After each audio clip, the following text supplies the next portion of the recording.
Hello, everyone. My name is Natalie Grimblatt. I'm a consultant with Accepted, and I know that writing essays is an incredibly long and arduous process. I'm a former AdCom, so I've been on both sides of the table. I was also an applicant, so I know what you're going through.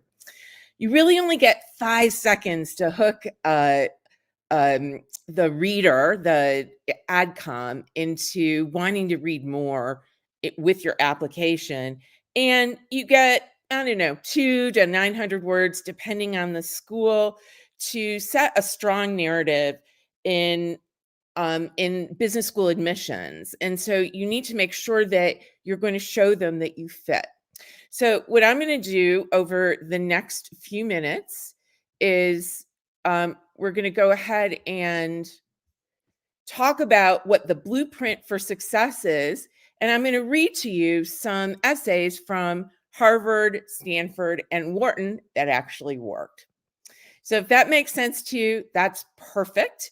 And we'll go ahead and read the essay. Then I'm going to critique the essay, and we'll leave questions for the end. All right. So let's go ahead and start with Harvard. That's a little bit about me. All right. So the first thing I want to mention is you really need to know about Harvard before you apply to Harvard. So their mission is to educate leaders who make a difference in the world. And that is one way for you to show how you're going to fit with the school. So just a few tips before we begin. One is you want to write the application before you write the essay. Why? The question is, what else do you want us to know? It's not exactly the way they pose it, but that's really what they mean. What else do you want us to know? They're not really interested in understanding things that you've already written about in your application.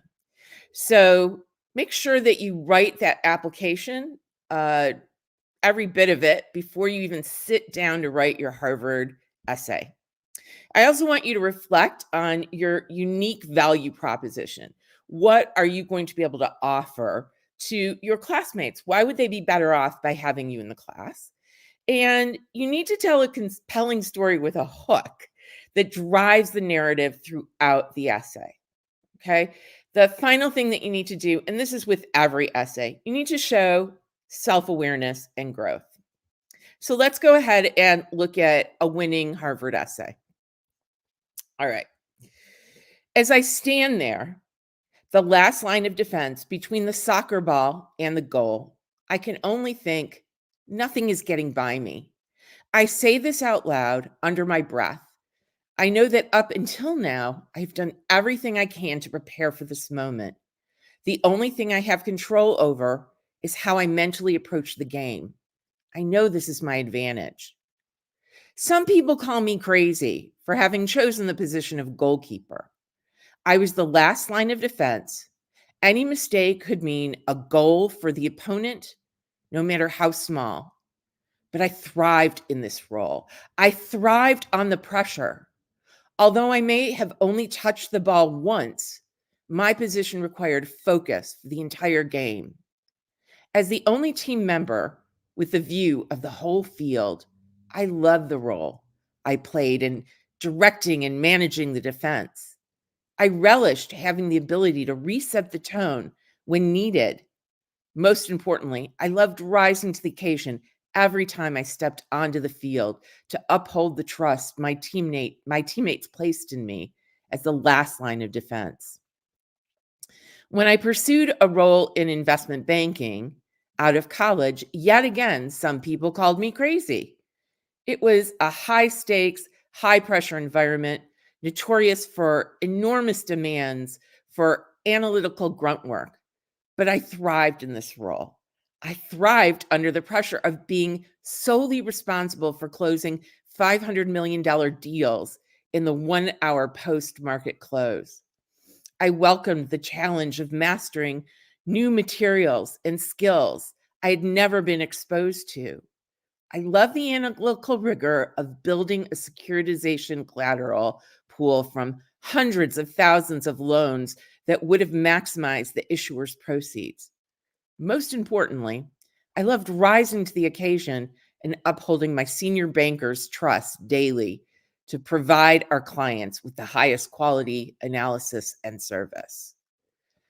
Just as I was a strong, steady force, providing stability and guidance to my teammates on the field, I quickly became the robust and reliable analyst my desk grew to depend upon. Just as I remain calm under pressure in any situation on the field, I remain calm, collected, and organized on the capital markets desk amidst market chaos and demanding clients. Just as I never let myself or my teammates concede during the grueling conditioning sets, I never let the exhaustion of the demanding job keep me from carrying my team's morale. I once again found myself in an environment that would provide learning and growth for my future career, leading investor calls and meeting as an analyst, a responsibility few analysts are entrusted with, developing unwavering confidence, poise, and composure in me, internally advocating for candidates as captain of her bank's university's name, um, undergraduate recruiting team, grew in me the ability to influence senior executives, mentoring junior analysts and interns to navigate behavioral and political nuances on the desk, instilled in me a passion for developing people. While I flourished at the bank, I knew I was ready for my next challenge.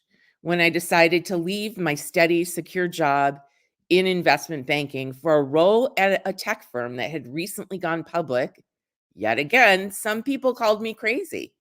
It was a flat organization in an unstructured environment, and my job description as right hand to the CEO was exceedingly ambiguous.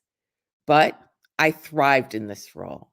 I love the ambiguity. I relished being handed abstract problems and left to my own devices to figure out how to solve them, starkly contrasting my previous job, where the role was defined.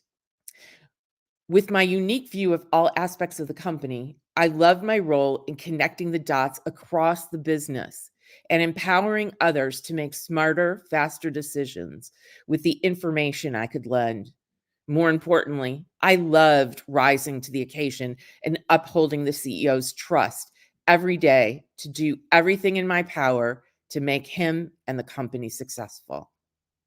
Just as I became the robust and reliable analyst at my desk to depend upon, I quickly became the CEO's go-to for any business problem. Just as I took any work needed to make the client successful, I wasn't afraid to get my hands dirty at name of tech company. No task was too small or large to bring us closer to these goals. A third time, I was in an environment that would profoundly shape me. Working with stakeholders across the business instilled in me an ability to connect with every employee, from senior executives to engineers, no matter their title, background, or personality. The CEO threw new challenges and business problems at me daily, which honed in me an ability to quickly synthesize information and ruthlessly prioritize. They were working in an iterative environment where issues and goals constantly change, sometimes daily, and instilled in me an ability to think nimbly and adapt quickly. Most importantly, my time at the tech firm had allowed me to understand myself and my leadership style better.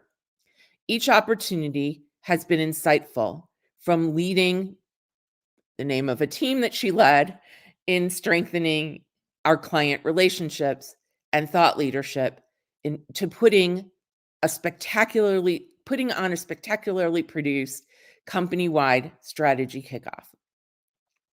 Just as I stood in goal, a confident, strong leader to my teammates, knowing that I had done everything possible to prepare for that moment on the field, I stand here today ready to be part of the Harvard Business School class of 20 whatever. My experiences thus far have shaped me into the resolute, hardworking, and reliable person I am today, ready for the challenges ahead. Just as I thrived in goal, investment banking, and tech, I will thrive at HBS.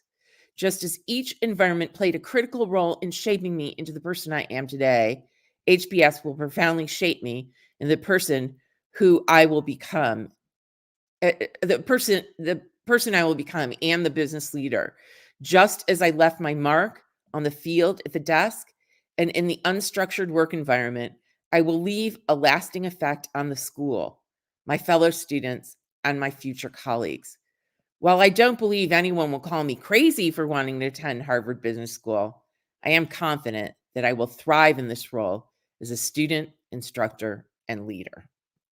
All right. So now for the critique. All right.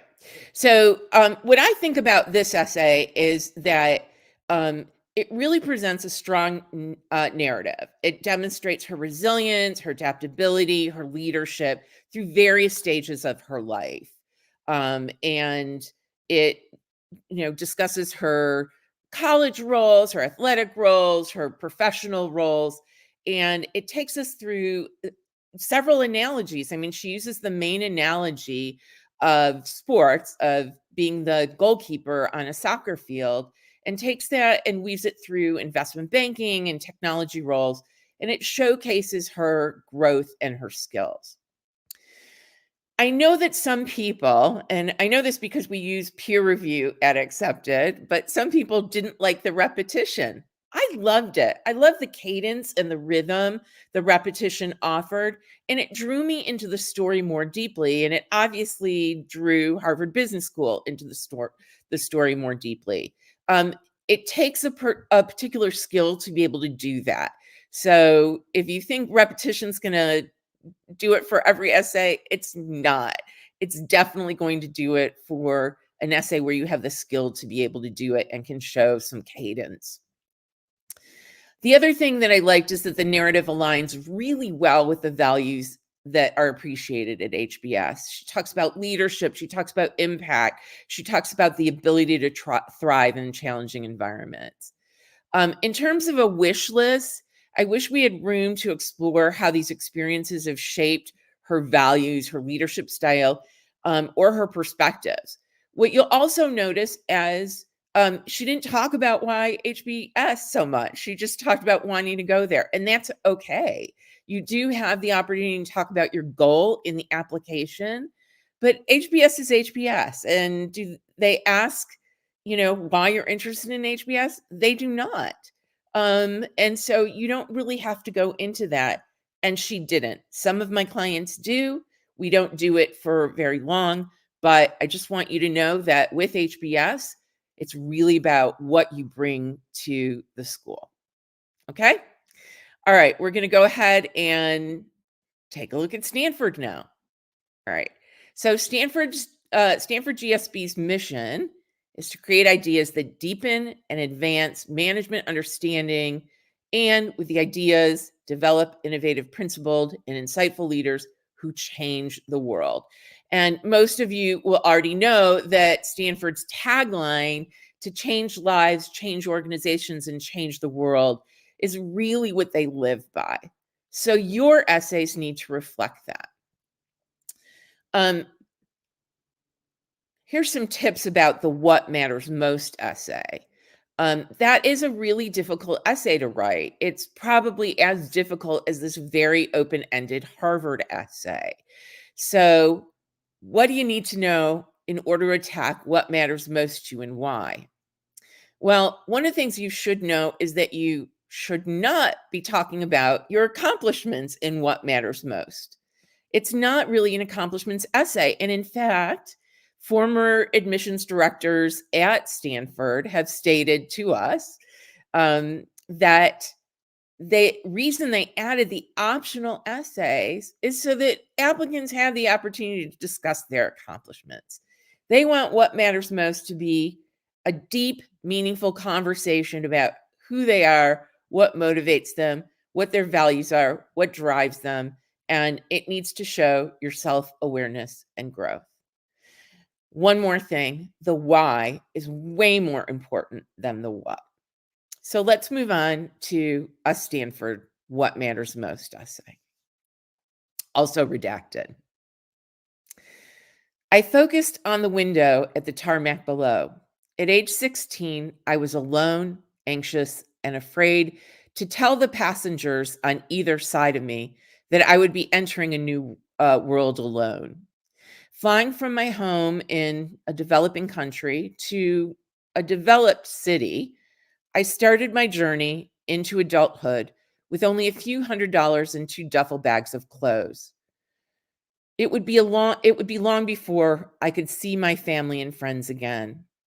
Passport control sent me to a social service office with translators and support for new non-English speaking immigrants. Apparently, I needed more than my hand gestures to convince them that I could make it around town without help.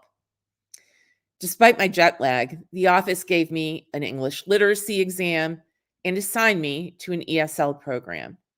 They also registered me for high school near a family friend's house. While he had nowhere for me to live, he helped me rent a room in a neighbor's house. Given the rent price, money would run out soon. So my next task was to secure a job. The fast food restaurant across from my school hired me part-time for the kitchen. The conflicting priorities of work, school, ESL, and the responsibilities of adulthood in a new country were too much for this 10th grader to bear. I skipped meals to save money for a thrift sweatshirt that I could wear on top of another to stay warm. I missed assignments because the kitchen duties exhausted me. I moved from one person's rental room to the next for the least expensive rent. Even with all the juggling, I found myself homeless. I slept in a booth at a 24-hour coffee shop. I showered at school and tried to stay safe and warm in the 22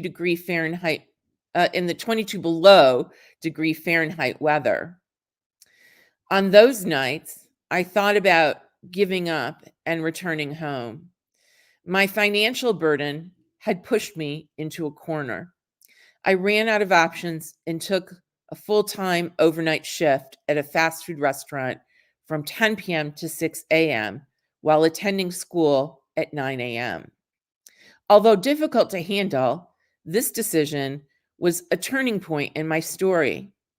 Working the late night shift for 3 months helped me with my finances. While I never told anyone about my burdens, these struggles gave me grit, determination, and focus. Looking back on my journey, I realized that growth matters most to me. Being forced into poverty revealed an untapped ability to seek out my best self. I persevered through hardships, recovered from setbacks, and adapted to sudden changes at school, work, and community. These experiences unearthed my resilience and fearlessness. These qualities gave me the audacity to choose growth over comfort at a young age when I decided to reach for my potential by pursuing higher education. Understanding that I would be incurring a large educational debt, the knowledge I would gain was invaluable. Later in my mid-20s, progress was again the pivotal driving force behind my decision to leave the current country. I had been working hard to build roots in that country, but the opportunity to work at the heart of technological innovation intrigued me. And today, growth is the principal reason that inspires me to follow my vision and write this essay. Growth matters most to me because it has made me determined to carve my path when none was available. Today, it gives me the courage to push my limits, Tomorrow, it will give me the wisdom to inspire others to reach their full potential beyond their personal and environmental limitations. Growth is the essence of life. Okay, the critique. I love this essay. I thought it was poignant, it was powerful, it illustrated a deeply personal journey. I took out some of the details because my client asked me to. He didn't want to be identified. And so, but it really does demonstrate his determination. The qualities, these are qualities that are really valuable to business leaders and particularly to Stanford. So, through his vivid storytelling, he effectively communicates what matters most to him, and that's growth. The narrative shows ties the applicant experiences to the value of growth, which I think is, part of the why. He shows rather than tells. His why is about showing, not telling, and how these experiences have shaped his character and his aspirations. What I wish we could have accomplished, again, we're kind of limited in word count with many of these essays, is how how these qualities have also impacted others. Another really important aspect of Stanford. So how do his actions impact others? Which is, of course, part of GSB's mission and tagline. All right. We're going to move on to Wharton now. And for Wharton, I have 2 essays for you. So I have their essays kind of go hand in hand, right? So their mission is to develop leaders who act with a deeper understanding of themselves, their organizations, their communities, and contribute positively to the growth of each.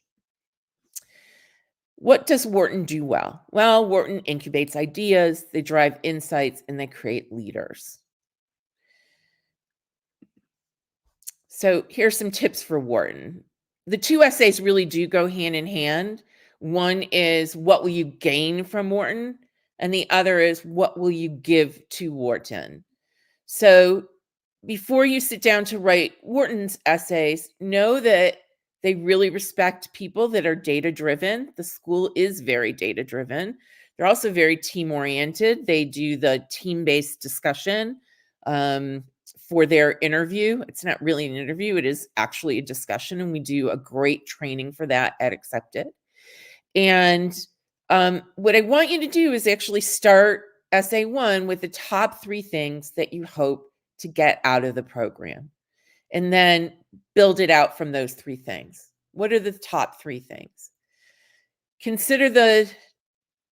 For essay 2, consider the 3 things that you've already done, the impact that you've had, and how you'll use those to contribute to the Wharton community.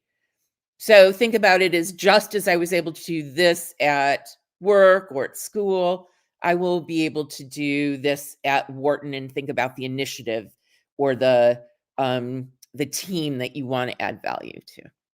Okay. So we're going to go ahead and read through Wharton Essay 1 first, and then Essay 2. All right. Since childhood, my admiration for my veterinarian father fueled my passion for merging technology and healthcare.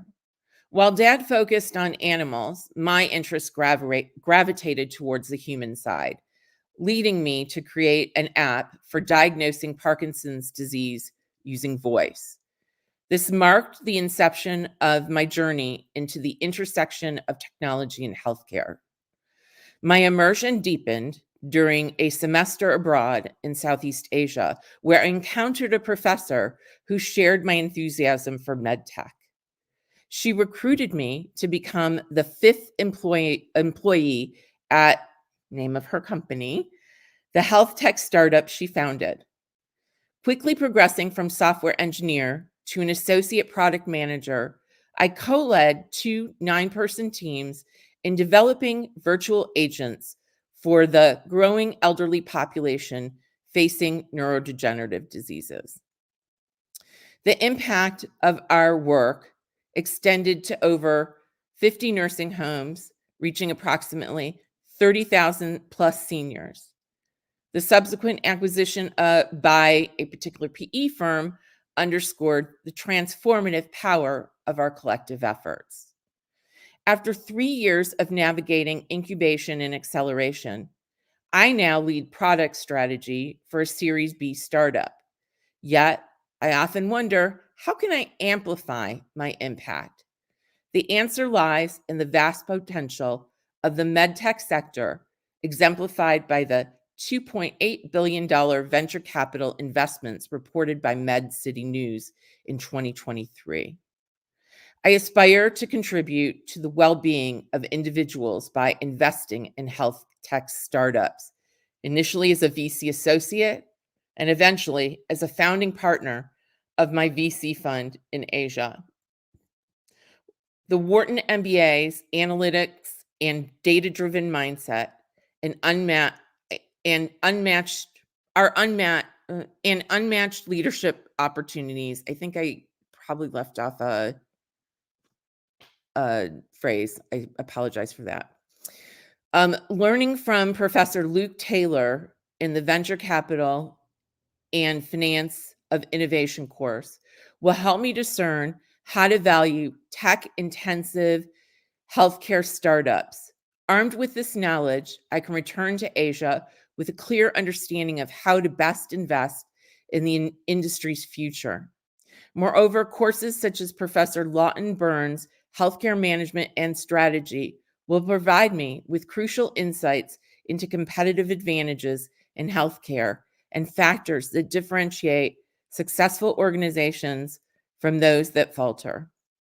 As someone who thrives in a data-driven world, Wharton's analytical approach will foster a sense of familiarity while refining my skills.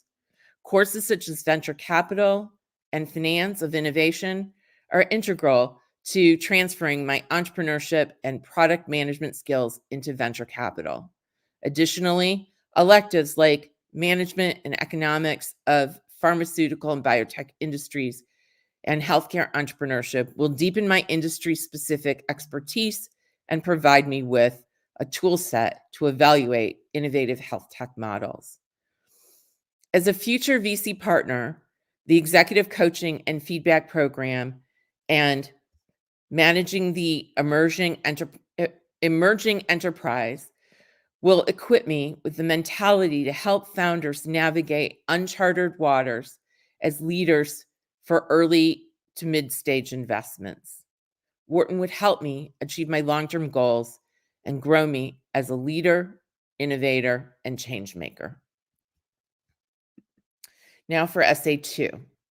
This is the how will you, what will you give to Wharton? The other half of the coin here. In my current role, I lead cross-functional teams where each member brings skills and a unique story. It isn't just about building products. It's about having an owner mindset and crafting solutions that resonate across borders. As I have with my product teams, I will bring this dynamic interplay of cultures and creativity into the heart of the Wharton classroom. Just as I turn diversity into a driving force for innovation in my professional journey, I'm committed to sparking the same transformative energy at Wharton. Since my university days, I have been solving healthcare problems through technology. I aspire to channel that passion to make meaningful contributions to the Wharton Healthcare Club by taking leadership positions in helping organize the WHCBC conference and bringing in renowned speakers from the healthcare industry I met during my journey in Southeast Asia. Furthermore, my commitment to community service, exemplified by leading efforts for a particular charity that addresses natural disasters, will find a new avenue for expressing for expression through the Wharton Global Health Volunteers Program. As I linked NGOs and volunteers to aid 6,000 plus flood-affected residents, I am eager to contribute to the global healthcare initiatives in underserved markets, embodying Wharton's ethos of positively impacting worldwide. Through my learnings from founding a startup in the creator economy by increasing their creator earnings by 30%, I wish to contribute to Wharton's entrepreneurial club by extending the deep network of founders and investors to my peers.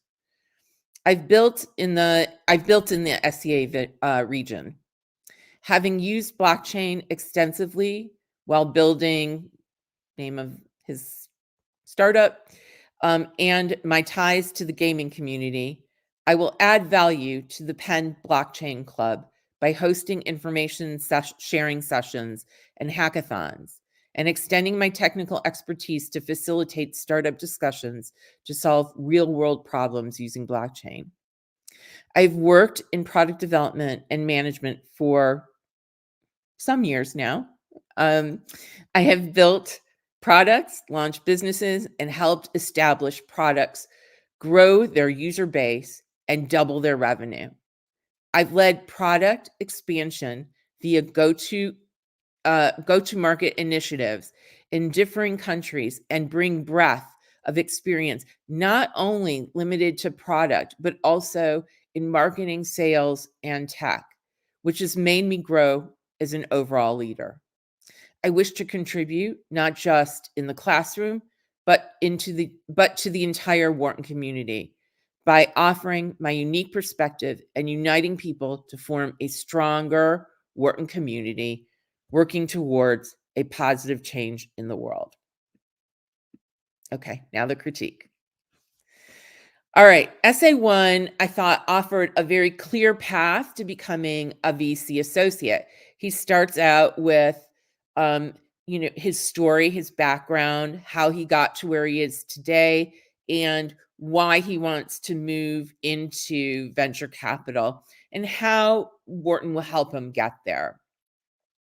I think it would have been beneficial for him to have specific elements about Wharton's leadership opportunities or their alumni work, their alumni network, particularly in Asia or Southeast Asia, the global network, to talk about his transition from venture capital and ultimately the goal of founding a VC fund. I wanted to see more of Wharton's global presence and its emphasis on innovation. But obviously, he did enough to spark interest in the admissions committee at Wharton.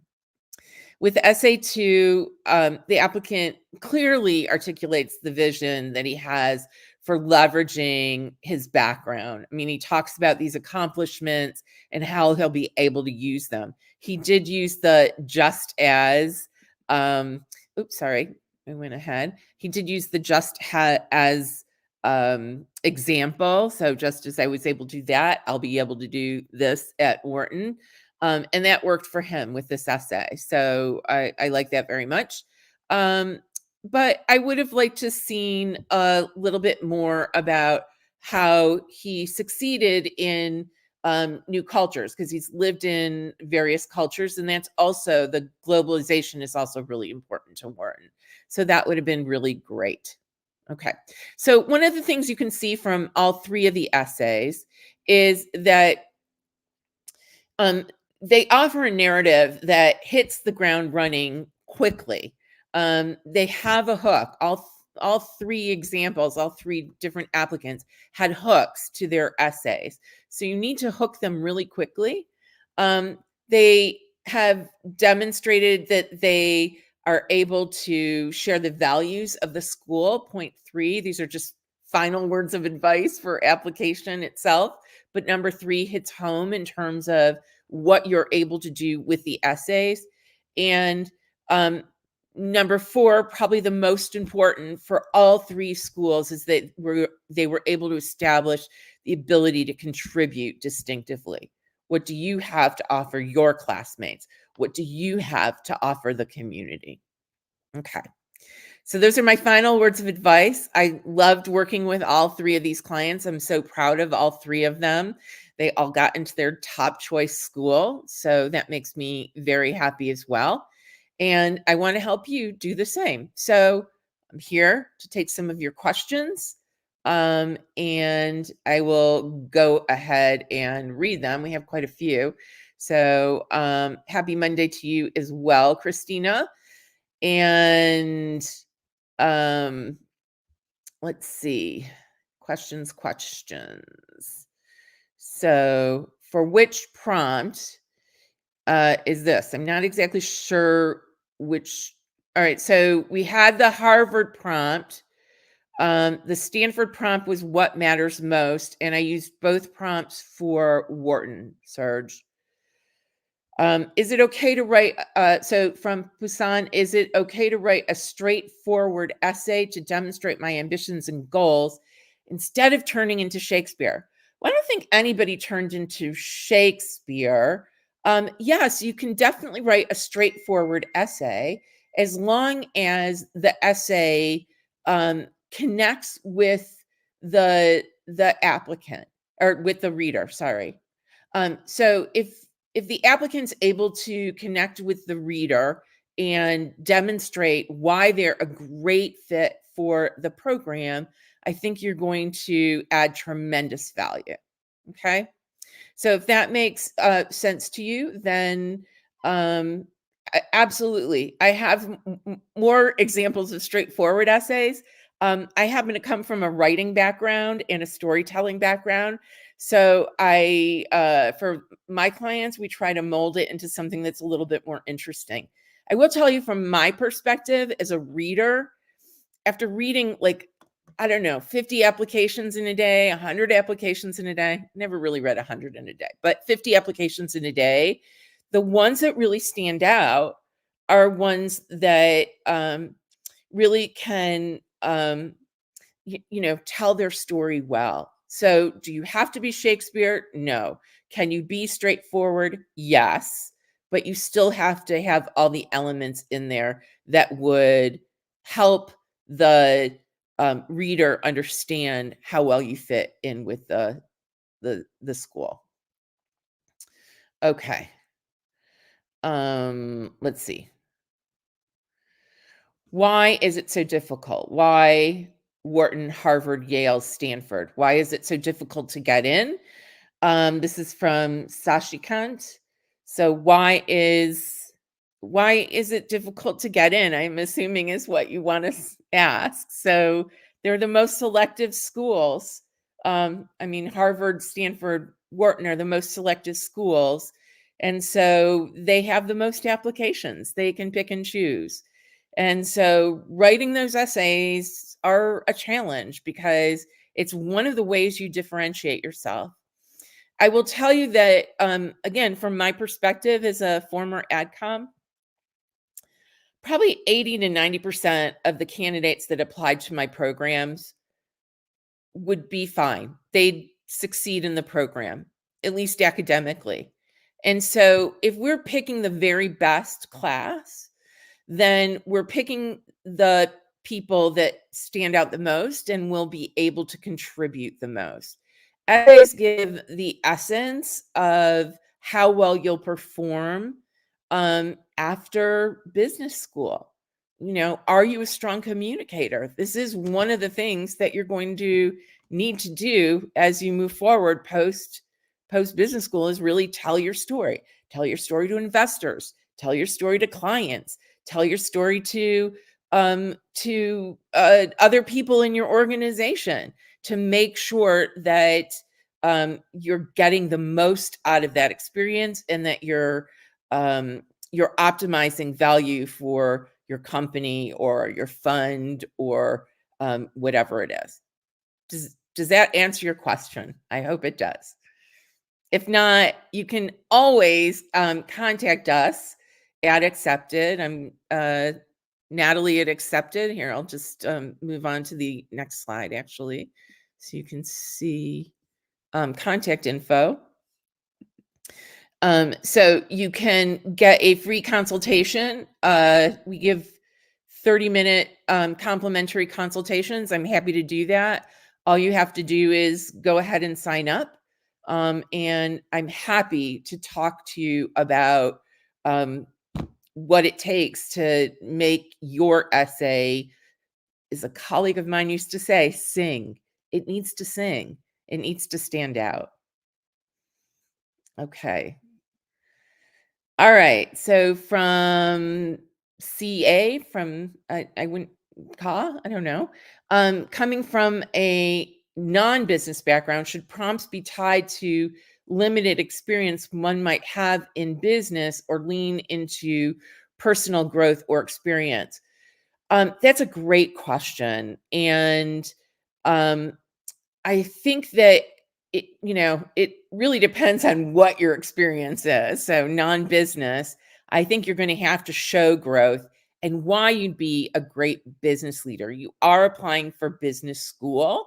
So what elements of business are going to make a difference for you?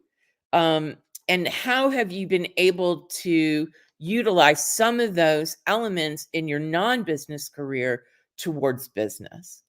You'd be surprised. There's a lot of people I know who come from careers where they don't think there are business elements, but impact is really important. You can show impact in any background that you have. So, you're going to need to show that you can impact the community in the future, your community after business school, whether it be your professional community or your community at large. So, uh, is it better? I don't know. I mean, it really varies from person to person. I think I'd need to see what your background is before I could even tell you what might happen. Okay, this question is from Sanket. Um, Curious about essays. Can essays compensate for a bit lower GMAT and a bit lower GPA for Wharton? Um, I will tell you that they can. I've seen it. I've had clients that have had lower numbers where the essay does compensate. What you do need to do for Wharton is prove that you can handle the program academically, though. And if it's a bit lower, it's not going to, have a huge impact. But if it's much lower, it will be impactful. So the essay itself will help on the margin. If you have a bit lower GMAT, certainly you can get into all three of these schools with a bit lower GMAT or a bit lower GPA by having really great work experience and a knockout essay. All right. Tips for deferred applicants when writing these essays. How could I better express my leadership and uh, internship experience from a college perspective? Also, a great question. You have to go even an extra step, right? An extra mile to say, hey, you need to bank on my future. Here's what I've been able to do in college. This is what I've been able to do thus far. This is why the deferred program will allow me to take some risks that I might not be able to take otherwise. So I think that's a valuable aspect of the deferred program is if you already have the offer of admission in hand, what kind of risks are you willing to take because you already have that in the bank? Okay, so think ahead, think big, right? What are the big ideas, the big problems you want to solve? And what evidence do you have up until now that you can solve some of these problems? Ashish, does a good essay play a crucial role in securing a scholarship? Another great question. So it can. It depends on the scholarship. So there's some scholarships that like require an extra essay, like Knight Hennessy, for example, at Stanford, requires some additional work. Um, so you need to think about that. Um, and for those that don't, it might stand out. I will tell you this. I remember some of my former students because I was reading their applications like late at night, and those essays stood out to me. And I would mark it for review for scholarship, like mark it for review for an offer, and then mark it for review for a scholarship to be discussed in committee later on. And what stood out in that case, by the time they got to me, in terms of the late night reading, and those were after post interview reads, um, they often did get targeted for scholarship. Sometimes the scholarship just has to match the background. So, but if I have a client right now who did a bang up job with his essays and got a very, very nice scholarship from a different M7, not one that we talked about today, but got a very hefty scholarship from a different M7 that he wasn't expecting. And I do think it had to do with his essays. His work experience wasn't that unusual. So it was really all the other things that he was able to put together in that application. And I do think his essays really stood out because they were really compelling. Okay. All right, we answered that question already. Let's see. How does one make their day-to-day consulting job stand out? Oh my gosh, that's such a great question. Okay. So this is one of the things that, so this is from Disha. So thank you for that. Boy, there's a lot of consultants applying, right? So I think what you need to do is really hone in on not your day to day, but really pulling together all the aspects of a particular project and talking about your impact on that project. How did you make a difference for your client? How did you make a difference for your team? It doesn't have to be the day to day that you talk about. You have to think about the highlights. What are the key things that you want to communicate in the same way that your resume does that? So your resume will be your key piece of marketing collateral, right? It's the very first thing that people look at. And it's highlights. It's not every little bitty thing that you want to put in there. You don't want to like take their attention away by having lots and lots of material. You want to pull in the highlights. Okay. So think about look at one particular project and your impact on that project. Okay. What were you able to accomplish? How did you influence your team? How did you influence your clients? How did you influence people that were superior to you on your team? Like, I don't know what level you are at a consulting level, but how did you influence the manager, for example, if you're a senior? Okay. Let's see. Okay. This one I like too. Prabhat. I hope I'm pronouncing your name correctly. I've had a serious love relationship with failure. I'm assuming love-hate relationship with failure, but it motivates me and empowers me. And so I do think there's something to be said about coming back from failure. So I think in many ways the first the essay that I read for Stanford was kind of a failure essay. I mean, he really went through a lot to be able to achieve what he was able to achieve. And I didn't actually read his second essay, but then you could see in his second essay like what he was able to accomplish, which was pretty amazing. But I will tell you, a few years ago, I had a client who went to Harvard, graduated from Harvard, so it was several years ago now, who had one series of failures after the other. And he really talked about his growth from those failures and how he learned from them. So he started out as a consultant. So if it helps any of the consultants, and then went to work for startups, one startup after the other, and started his own startup, which also failed. And so it's more, he talked about the growth that he had, more about the learning experience than anything else. So despite the fact that he had some impact on what he was doing, the bigger message that he was talking about was his potential for growth and everything that he's learned every step of the way in terms of failure. The other thing that failure gives you is grit. It gives you resilience. It gives you the ability, like, you could wallow in your failure, or you could just, to use an idiom, get back up on the horse and ride, right? And so it's really about that. So if you're going to talk about failure, talk about your grit, talk about what it's done to strengthen you and what you've learned from it. Okay. Um, okay. Okay. So I hope to God you're not thinking about failed love.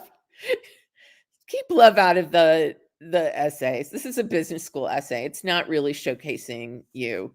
It's not showcasing what you can do um at work.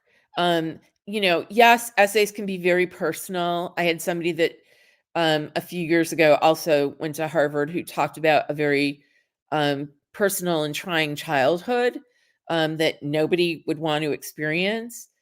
Um, and it was a risk for her to do. And I told her it was a huge risk to take, but she wanted to take that risk because it's made her into the person she is. I do think I would stay away from things like falling in love and having failed loves. So that really doesn't have anything to do with business school. Okay. It's not, if you think about this, is talking about that story going to get you a job? If it's not going to get you a job, then you want to stay away from it. Okay. Subash, government sector experience with 12 years, currently in the middle management. How does policy and government and business intersect? Um, and how does it help differentiate you from others? Okay. Um, so I think when I saw people that came from the government sector, one of the things that I would want to know is why they wanted a business degree as opposed to like an MPA, where you'd learn some similar things, but it'd be on the government side. So if the government sector, I think we probably want to talk offline on this too, but if the government work really truly intersects with business, like economic policy or um, just the policy has everything to do with business, then it would be a good fit for you for business school. What I'm a little bit more concerned about is that you've been in the government sector for 12 years, and some schools will be pushing you towards executive MBA programs that might be a better fit for you than a 2-year traditional program where your teams would be with people that are 26, 27, 28 years old and don't have middle management experience. Okay. They're early managers. Would showcasing your fiasco be seen as a weak thing? Um, Not if you were able to learn and come away from it. So, you have to really be able to analyze and assess what happened. Why did that fiasco happen? I mean, my husband and I had a business that failed, and I feel like I came away from that with just a new lease on life. Um, I mean, it happened to be in 2008 when the entire country went under. So almost the entire world went under. But I learned a lot from that experience. And I also learned that I have very little appetite for risk. He's a huge risk taker. My husband's a serial entrepreneur. So does showcasing a fiasco show that you're weak? Not if you've learned from it. Okay. And not if you've been able to come back from it. So I think it needs to be something that's in the past. A lot of interviews will ask you questions about your uh, weaknesses, setbacks, mistakes, failures. So that would be a good question to answer in an interview Would I spend an entire application essay on it? Probably not. I might want to refer to it, but I might not want to spend the entire application on it. Okay. You are so welcome, Prabhat. Okay. So with that, I want to thank you again. I want to invite you to contact me through Accepted or any of my colleagues. We are so happy to talk to you individually. You get a 30-minute complimentary consultation with us. So if you have very personal things that you want to talk about and position yourself for, we're happy to do that for you. So 30 minutes, complimentary. Obviously, we'd love for you to sign up with us. I do feel like the work that I do makes a difference in the lives of the people that I've worked with in the past. It was a natural progression for me coming from admissions into consulting, and I love what I do, and I'd love to help you get into Harvard, Stanford, Wharton, or whatever school suits your fancy. So thank you so much.